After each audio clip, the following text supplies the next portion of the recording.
Ryan Hennessy here in the game sports with John Pate, head football coach of Fernandina Beach High School. Thanks for meeting up with us. Appreciate it.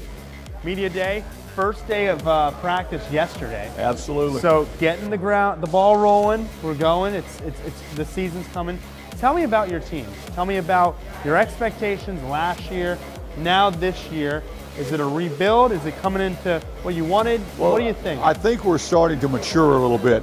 You know, taking over so late into spring practice, before spring practice, 1 week actually before we started, we inherited 19 guys on the practice field our first practice. You know, now we're over 50. We're inheriting a middle school which went undefeated for the first time, 8-0, 23 ninth grade players. We got a great senior class. I think it's taken them a little bit of time to understand us and what our expectations are. You know, you look at when they started Yulee High School 10 years ago, the results for Fernandina Beach have started to go down. A large pocket of players that used to drive across that bridge in the morning to go to school were now going with Yulee. It's taken us a while to overcome that, but with district lines changing, we're starting to push back across the bridge and really work ethic by the kids. You know, not only do you have to, you know, did we feel we had to rebuild the program in many aspects, but you have to change the culture. When you change the culture, everything becomes easy. You know, we have demands on how many times the kids have to run for us, how many times they have to lift for us, how many skill days they have to do. And if you don't do that, you don't play. You don't play. Fernandina's got great baseball and basketball and soccer and, of course, golf and tennis and swimming. You know, you'd expect that from an island community, but our goal is to have the first winning football team in 9 years at Fernandina Beach.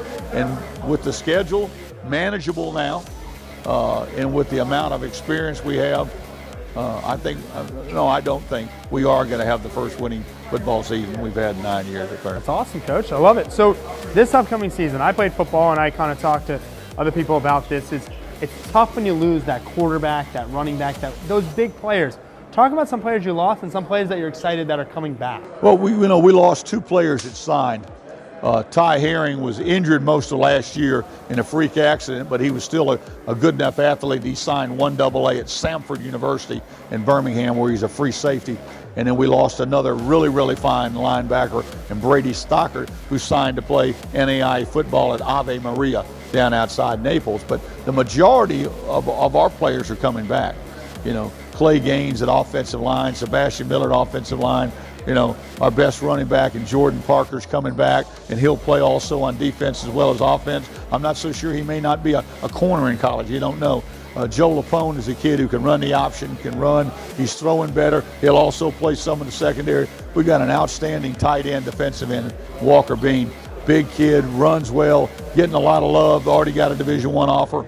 So, you know, we didn't have that last year. We had 2 kids that signed. This year, I really feel that we got 6 or 7 kids that are capable of signing somewhere at some level of scholarship football, and that makes a difference. That's huge. And I wanted to talk to you about, you talk about going over, I think that's fascinating, the bridge and Yulee being built and how it affected Fernandina Beach.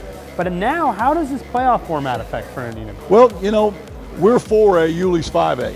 They have to finish 1 or 2 in the district. We just got to win games.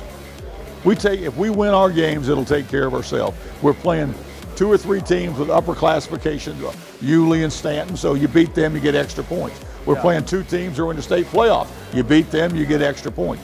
Our goal is simply to win every football game we can, and if we win them all, I guarantee you we'll be in the playoff. And that's what we need to do. Only 3 football teams in Fernandina Beach history have ever been to the playoffs. 3 times in the history in football, and never won a playoff game.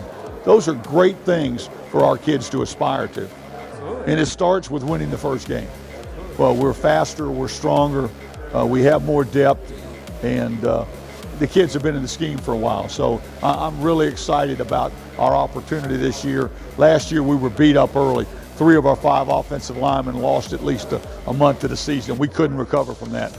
This year we do have more depth, and like I said, if we can stay healthy up front, we've got some guys that'll run. We run pretty dang good for a high school football team. So I always ask the coach this question, but you know, it's the players are here and they want to know, what's the one team that you're marking on the calendar this year? I know coaches say game by game, What do you think the players are saying, the one team that they're I know they're going to say. What are they going to say? Yulee. Yulee. We smoked them by 40 points in the middle school last year, and that sends a message. And we didn't play them in JV last year.